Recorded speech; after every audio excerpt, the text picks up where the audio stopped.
First, I will check the patient's chart to see if there's any limitation in the patient's movement. So, ihahanda ko lang muna ang lahat ng mga materials na ating gagamitin para sa procedure na ito. Ako ay magpe-perform ng hand hygiene at magsusuot ng ibang PPE kung kinakailangan. Good morning po. Ako po si Student Nurse Camille at ako po ang magpapalit ng inyong bed linens ngayon. Maaari ko po bang malaman ang inyong buong pangalan at inyong birthday? Michael J. Torres po, April 2007. Okay, check ko lang po yung wristband niyo for verification. Okay, so isasara ko po muna yung cortina at yung pintuan para po makapag-provide ng privacy. Ngayon po, i-adjust ko yung taas ng kama para magawa ko po ng maayos at ligtas yung procedure at para po maiwasan natin yung back strain po. Ibababa ko po ang side rail sa side na ito at iiwan ko nakataas yung sa kabilang side rail po para sa inyong kaligtasan. Okay. So ngayon magsusuot na po ako ng gloves at i-check ko po kung mayroong mga gamit o tubo na nakakabit sa inyong bed linens para po maiwasan natin yung aksidente na paghila ng mga tubo. Pati na rin po yung contamination.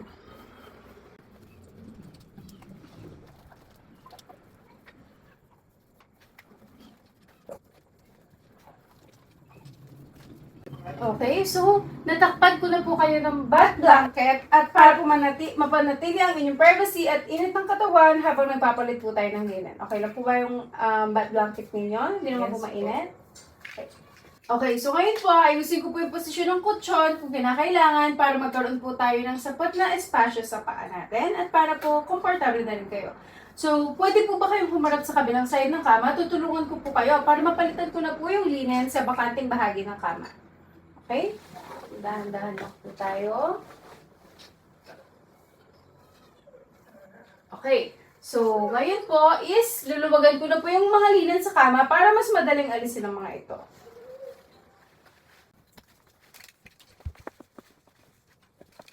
Okay po. So, ngayon po, i-fold ko na po ng ang maruming linen papalapit po sa inyo para po madali ko na lang itong matanggal mamaya. Okay po.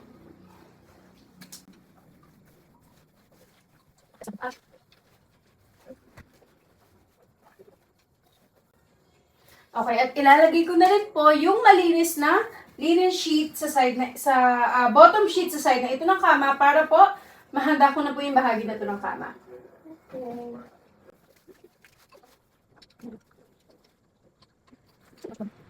So, ilalagay ko na rin po yung ating draw sheet or protective sheet pero sa ngayon wala po tayo. Para dalhin po, mas madali na lang pong malagay ito habang lumilipat ng posisyon ang pasyente.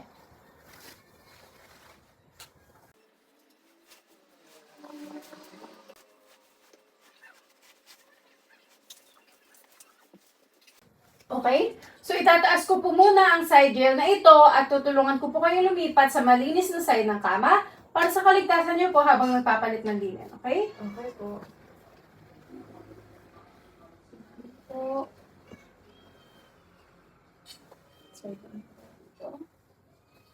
Okay po, so lilipat na po ako sa kabilang side. So, tatanggalin ko na po yung maruming linen at idediretso ko na po ito agad sa laundry hamper. At hihigutin ko na po yung malinis na linen. Okay po, kaya niyo po ba umangat ng konti? Okay, so taas lang po na paa.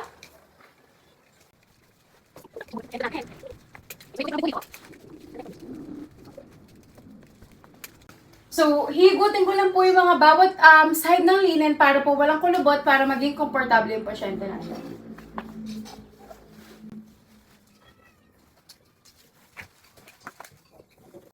Okay, so ngayon naman po, ibabalik ko po kayo sa gitna ng kama at papalitan ko naman po ang punda ng inyong unan. So, angat lang po natin yung unan natin saglit. Baba po kayo ng kaunti. Okay. So, ngayon po, papalitan ko naman po yung punda ng unan. Saglit po.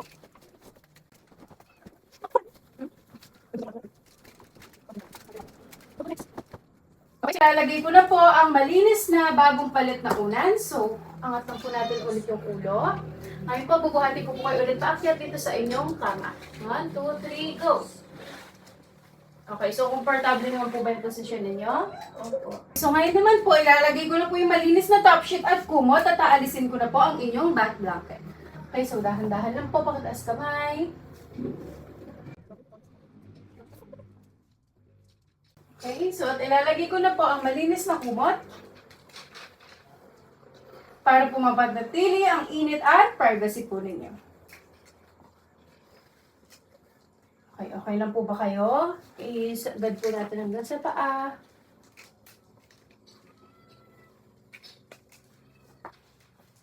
So, ayusin ko lang po yung kumot at lulugan dito sa may bahagi ng paa para po mas komportable kayo. Okay naman po ba kayo? Okay po. So, aayusin ko na po ang inyong posisyon para po maging komportable kayo. At narito rin po ang inyong call bell. Kung sakali man pong may kailangan kayo, wag po kayo magdalawang isip na gamitin ito para po tawagin ako. Okay po ba yon? So, ngayon po, itatapon ko na po yung mga maruruming linen ayon sa patakaran ng hospital. At syempre, lastly is tatanggalin ko na po ang aking mga gloves. Itatapon ko na rin po ito at magpe-perform po ako ulit ng hand hygiene. Thank you po! So maghahanda po muna ako ng mga gagamitin natin para maging maayos at mabilis ang pagpapalit ng linen at para maging organisado ang ating trabaho. Okay, so maghuhugas po muna ako ng kamay at magsusuot ng PPE kung kinakailangan para maiwasan ang pagkalat ng infection. Okay, so let's assume po na naghugas na ako ng kamay. At ngayon po, i-adjust ko po muna yung taas ng kama para makapagtrabaho ko ng maayos at ligtas at para maiwasan ang strain sa likod.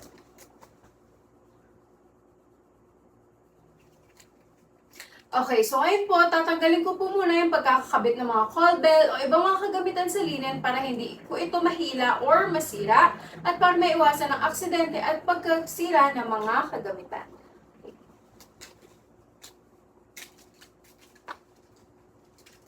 Ngayon naman po, magsusuot ako ng gloves at luluwagan ko na ang linen sa kama para maiwasan ang pagkalat ng mikrobyo at para mas mapadali na lang din po yung pagtanggal ko sa linen mamaya.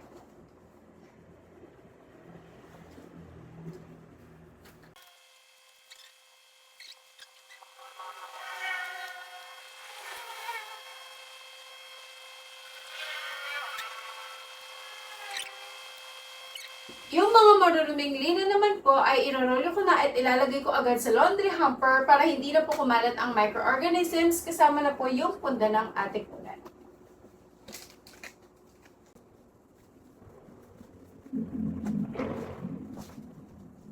Itatabi ko lang din po yung malinis na unan dito sa ating upuan.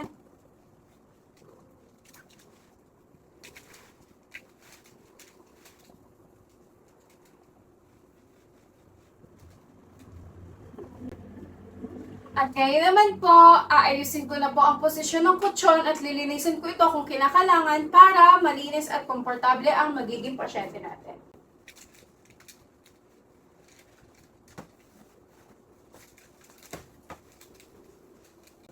Okay, so ilalagay ko na po ang bagong bottom sheet sa gitna ng kama para pantay ang pagkakalagay ng linen.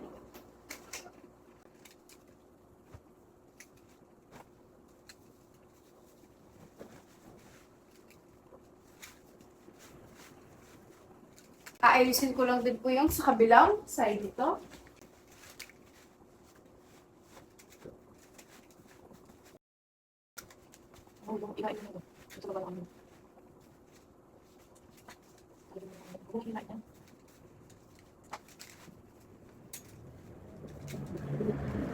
Okay, ngayon po, ilalagay ko na rin ang draw sheet at protective pad sa tamang pwesto para madaling mapalitan kung sakaling madumihan.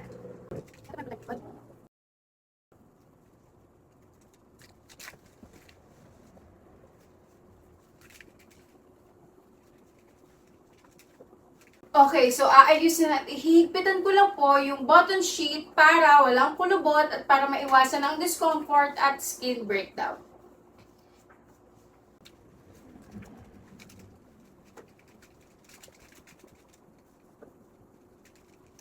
Lipat lang din po ako dito sa kabilang side para gawin ang same thing. Okay, so ngayon po, ilalagay ko na ang top sheet at kumot sa gitna ng kama para maging maayos ang pagkakalatad ng mga linen.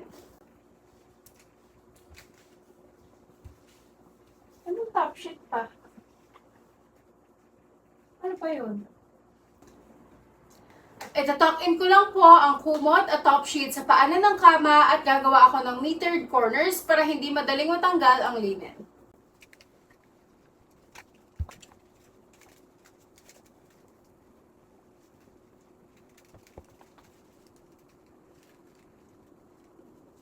Okay, ibabaluktot ko na po ang itaas ng bahagi ng sheet para mas madaling gamitin ng pasyente natin at para mas madaling makahiga ang pasyente. So, gagawin ko lang din po ito sa kabilang side.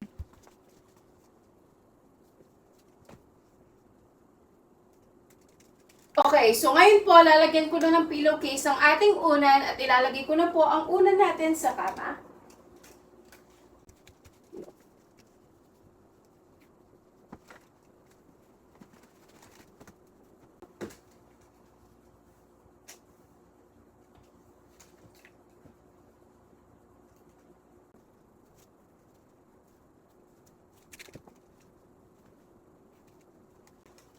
Okay, so i-fold ko lang po ang kumot para mas madaling makahiga ang patient natin mamaya at para madaling gamitin ang kama. Okay, so ibabalik ko na po ang call bell at yung mga iba pang gamit na pwedeng madaling hablutin ng patient kung kinakailangan para mas madali pong makahingi ng tulong ang ating pasyente.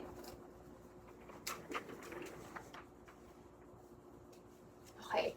So, itataas ko na po ang side rails at ibababa ko na po ang kama para sa kaligtasan ng ating patient para maiwasan din po natin ang pagkahulog.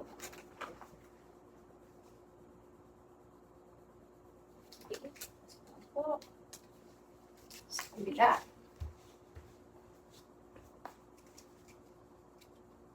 Ngayon po, itatapon ko ng maayos ang aking mga pinagamitan, yung mga maruruming linen ayon sa patakaran ng ating ospital para maiwasan na rin po ang pagkalat ng impeksyon. So ngayon po, tatanggalin ko na ang aking PPE at gloves at maghuhugas na po ako muli ng aking mga kamay para mapanatili po natin ang kalinisan at maiwasan ang impeksyon. Okay, so tapos na tayo sa ating unoccupied bed making. So thank you po.